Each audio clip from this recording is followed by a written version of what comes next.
ನನ್ನ ಸ್ವಂತದ ಮನಸ್ಸಿನ ಮಾತುಗಳು, ನಿಮ್ಮ ಮನೆ ಹೆಂಡತಿ ಮಕ್ಕಳಿಗೋಸ್ಕರ ಸುಮಾರು ಕೆಲಸ ಮಾಡಿದ್ದೀನಿ, ಇನ್ನು ನನಗೋಸ್ಕರ ಅಂತ ಸ್ವಲ್ಪ ಸಮಯ ಇಟ್ಕೊಳ್ತೀನಿ ಅಂತ ನೀವು ಅಂದ್ಕೊಂಡು ಅದನ್ನು ಹೇಳದೇ ಇದ್ದು ಅಲ್ಲಿ ಕ್ಲಾಶಸ್ ಆಗೋದು ಬೇಡ. ನಮಸ್ತೆ ಸರ್. ಹೇಳಿ. ನಮಸ್ಕಾರ. ನನ್ಗೆ ಹೀಗೆ ಮಾತಾಡ್ಬೇಕಿತ್ತು, ನಿಮ್ದು ಪ್ರೋಗ್ರಾಮ್ ಎಲ್ಲ ನೋಡಿದೆ. ಖಂಡಿತ ಹೇಳಿ. ನಂಗೆ ಈಗ ನೀವೆಲ್ಲ ಮಾತೆಲ್ಲ ಹೇಳುವಾಗ ಎಲ್ಲ ಸರಿ ಅನ್ನಿಸ್ತು. ಈಗ ರಿಟೈರ್ಡ್ ಆದವರ ಮನೆಯವರು ಅವರ ಹತ್ತಿರ ಹೇಗೆ ನಡ್ಕೊಳ್ಬೇಕು? ಈಗ ಕೆಲವು ಏನ್ ಮಾಡ್ತಾರೆ ಅಂದ್ರೆ, ಇವ ರಿಟೈರ್ಡ್ ಆಗಿ ಮನೆಯಲ್ಲಿದ್ದಾಗ ಆ ಕೆಲಸ ಮಾಡಿ ಈ ಕೆಲಸ ಮಾಡಿ ಅಂತ ಹೇಳಿ ಮನೆಯವರು ಹೇಳ್ತಾರೆ. ಇವರಿಗೇನು ಮನಸ್ಸಿರುದಿಲ್ಲ, ನನಗೆ ಒಂದು ವಾಕಿಂಗ್ ಹೋಗ್ಬೇಕು ಅಂತ ಹೇಳಿ ಅವರಿಗೆ ಮನಸ್ಸಿರುತ್ತೆ. ಇವ್ರು ಹೇಳ್ತಾರೆ, ನಮ್ಮ ಮಕ್ಕಳನ್ನು ಸ್ಕೂಲ್ಗೆ ಹೋಗಿ ಬಿಟ್ಟು ಬನ್ನಿ, ಅಥವಾ ಬೇರೆ ಮಾರ್ಕೆಟ್ ಇಂದ ತರಕಾರಿ ಇಟ್ಕೊಂಡು ಬನ್ನಿ. ಅಂದ್ರೆ ನೀವು ಮನೇಲಿ ಇರ್ತೀರಲ್ಲ, ಇಂಥದ್ ಮಾಡ್ತೀರಾ ಹಾಗೆ ಹೇಳುವಾಗ ಇವರಿಗೆ ಏನಾಗ್ತದೆ, ಮನೆಯವರು ಹೇಳಿದನ್ನು ಕೇಳ್ಬೇಕಾ, ನನ್ನ ಮನಸ್ಸಿನ ಮಾತು ಕೇಳ್ಬೇಕಾ, ಆ ರೀತಿ ಆಗ್ತದೆ. ಅದಕ್ಕೆ ಸ್ವಲ್ಪ ನೀವೇನಾದ್ರೂ ಒಂದು ಕೊಡ್ತೀರಾ ಅಂದ್ರೆ, ಮನೆಯವರು ಅವರಲ್ಲಿ ನಡ್ಕೊಳ್ಳುವ ರೀತಿ ಹೇಗಿರ್ಬೇಕು ಅಂತ ಹೇಳಿ ಸ್ವಲ್ಪ ಹೇಳಿಕೊಟ್ರೆ. ಮನಸ್ಸಿಗೆ ಬಂದಿದ್ದು ಮತ್ತೆ ಗೊತ್ತಿಲ್ಲ. ಏನಿಲ್ಲ, ಕರೆಕ್ಟ್ ಆಗಿದೆ, ತುಂಬಾ ಕರೆಕ್ಟ್ ಆಗಿದೆ ಮೇಡಮ್. ಥ್ಯಾಂಕ್ಸ್ ಕಾಲ್ ಮಾಡಿದ್ದಕ್ಕೆ. Thank you. Yes, thanks. ಮುಂದುವರಿಸಿ ಡಾಕ್ಟರ್. ನೀವು ಕೇಳಿದಂಥ ಪ್ರಶ್ನೆ ತುಂಬ ಸೂಕ್ತವಾಗಿತ್ತು. ರಿಟೈರ್ಡ್ ಆದವರು ಮನೇಲಿದ್ದಾರೆ ಅಂತೇಳಿ ಅವರಿಗೆ ಸುಮಾರು ಕೆಲಸಗಳು ಹೇಳುವಂಥದ್ದು ಇರ್ತದೆ ಅಂತ.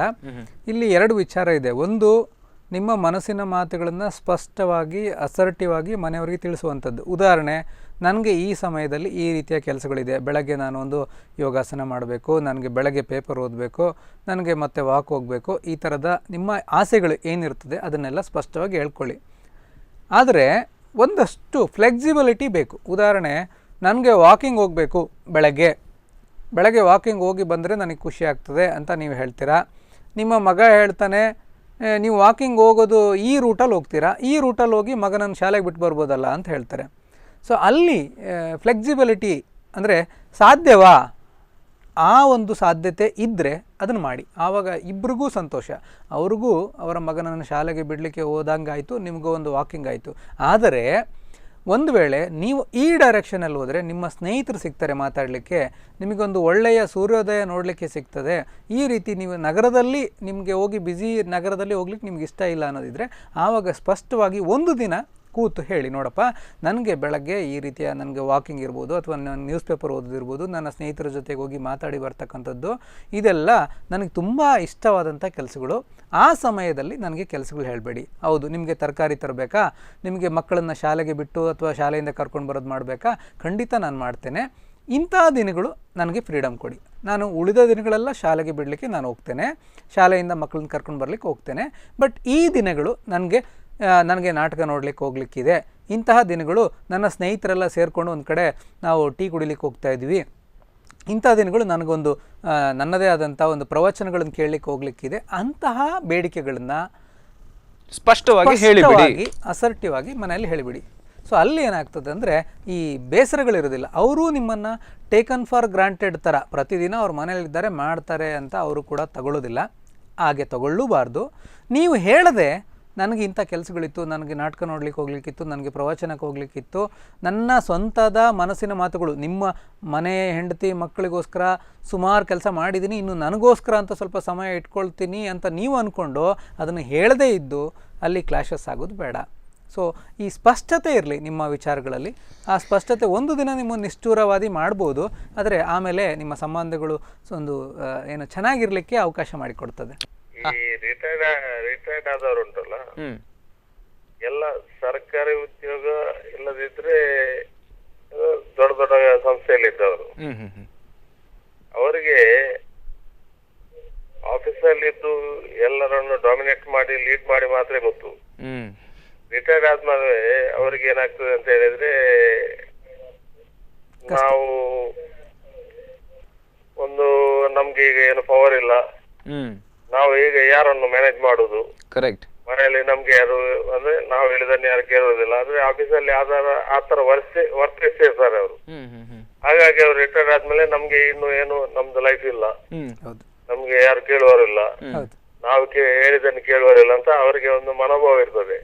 ಯಾಕಂತ ಹೇಳಿದ್ರೆ, ನಾವು ಕೂಡ ಕೆಲವು ಸರ್ಕಾರಿ ಉದ್ಯೋಗದವರ ಹತ್ರ ನಾವೊಂದು ಕಾಂಟ್ರಾಕ್ಟರ್, ಸರ್ಕಾರಿ ಉದ್ಯೋಗದವರನ್ನು ನೋಡಿ ಅವರು ಹೇಗೆ ಬಿಹೇವ್ ಮಾಡ್ತಾರಂತ ನಮ್ಗೆಲ್ಲ ಗೊತ್ತು.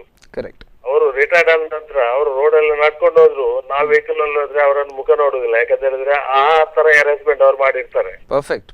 ಮತ್ತೆ ಅವರಿಗೆ ರಿಟೈರ್ಡ್ ಆಗುವಾಗ ಪೆನ್ಷನ್ ಬರ್ತದೆ, ಅದು ನಮ್ಮ ಟ್ಯಾಕ್ಸಿನ ದುಡ್ಡು, ಅದು ಅವರ ತಲೆಯಲ್ಲಿ ಇರುವುದಿಲ್ಲ. ಅವರಿಗಂದ್ರೆ ನಾವು ಏನೋ ಘನ ಕಾರ್ಯ ಮಾಡೋದಕ್ಕೆ ನಮ್ಗೆ ಪೆನ್ಷನ್ ಬರ್ತದೆ ಅಂತ ಎಣಿಸ್ತಾರೆ. ಹಾಗಾಗಿ ಈ ರಿಟೈರ್ಡ್ ಆದವರು ಸ್ವಲ್ಪ ಆಲೋಚನೆ ಮಾಡ್ಬೇಕು, ನಾವು ಅಧಿಕಾರದಲ್ಲಿರುವಾಗ ಹೇಗೆ ಬಿಹೇವ್ ಮಾಡ್ಬೇಕು ಪಬ್ಲಿಕ್ ಅನ್ನು ಅಂತ. ಪಬ್ಲಿಕ್ ಕೂಡ ಈಗ ಎಲ್ಲ ತುಂಬಾ ಜಾಣ ಇದ್ದಾರೆ. ಇವರಿಗಂದ್ರೆ ಈಗ ಒಬ್ಬ ಸ್ವಉದ್ಯೋಗ ಮಾಡುವವರಿಗೆ ಅವರ ಕೈಕಾಲು ಚಾಲಿರುವಾಗ ಮಾತ್ರ ಅವನಿಗೆ ಏನಾದ್ರೂ ಮಾಡ್ಲಿಕ್ಕೆ ಆಗ್ತದೆ. ಮತ್ತೆ ಅವೊಂದು 60 ವರ್ಷ ನಂತರ ಅವನಿಗೆ ಏನಿರುವುದಿಲ್ಲ. ಅವರು ಇದನ್ನೆಲ್ಲ ಅವ್ರು ತಿಳ್ಕೊಳ್ಳುದಿಲ್ಲ.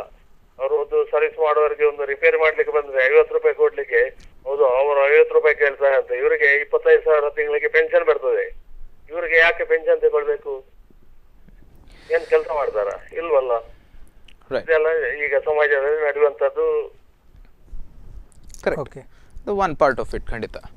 ಎಸ್, ನೀವು ಏನಂತೀರಿ ಡಾಕ್ಟರ್? ಅದೇ ನೀವು ಹೇಳಿದಂಥ ಪಾಯಿಂಟ್ಸು, ನಾವು ಈ ರಿಟೈರ್ಮೆಂಟ್ ಸಿದ್ಧತೆಗೆ ಅಂತ ಹೇಳ್ತಾ ಇರಬೇಕಾದ್ರೆ ಈ ಎಲ್ಲ ಪಾಯಿಂಟ್ಸ್ ಬರ್ತದೆ. ಕೆಲವರು ಏನಂದರೆ ಈ ಕೆಲಸಗಳಲ್ಲಿ ಹುದ್ದೆಗಳಲ್ಲಿ ಪ್ರಮೋಷನ್ ಜೊತೆಗೆ ಮೇಲಿನ ಹಂತಗಳಿಗೆ ಹೋದಾಗ ಆ ಗ್ರಾಸ್ ರೂಟ್ ಲೆವೆಲಿನ ಕೆಲಸಗಳನ್ನು ಎಲ್ಲೋ ಒಂದು ಕಡೆ ಆಲ್ಮೋಸ್ಟ್ ಟಚ್ ಹೊರಟೋಗ್ಬಿಟ್ಟಿರ್ತದೆ. ಅಂದರೆ ನಮ್ಮದೇ ಸ್ವತಃ ಕೆಲಸಗಳನ್ನು ನಾವು ಮಾಡಿಕೊಂಡು ಎಷ್ಟೋ ವರ್ಷಗಳಾಗ್ಬಿಟ್ಟಿರುತ್ತೆ. ಯಾಕಂದರೆ ನಾವು ಅಲ್ಲಿ ಹೋಗಿ ನಿಂತರೆ ಸಾಕು, ಎಲ್ಲರೂ ಬಂದು ನಮ್ಮ ಕೆಲಸಗಳನ್ನು ಅವ್ರು ಮಾಡ್ತಾ ಇರ್ತಾರೆ. ಸೊ ಸಾಧ್ಯವಾದಷ್ಟು ಸ್ವಾವಲಂಬಿತನವನ್ನು ಅಭ್ಯಾಸ ಮಾಡ್ಕೊಳ್ಳೋದು ಒಳ್ಳೆಯದು. ಹೆಚ್ಚು ಈಗ ಬಹುಶಃ ಈ ಸ್ವಾವಲಂಬಿತನ ಅಂದ ತಕ್ಷಣ ನಮಗೆ ಅಬ್ದುಲ್ ಕಲಾಂ, ಈಗ ನಮ್ಮ APJ ಅಬ್ದುಲ್ ಕಲಾಂ ನೆನಪಾಗ್ತಾರೆ.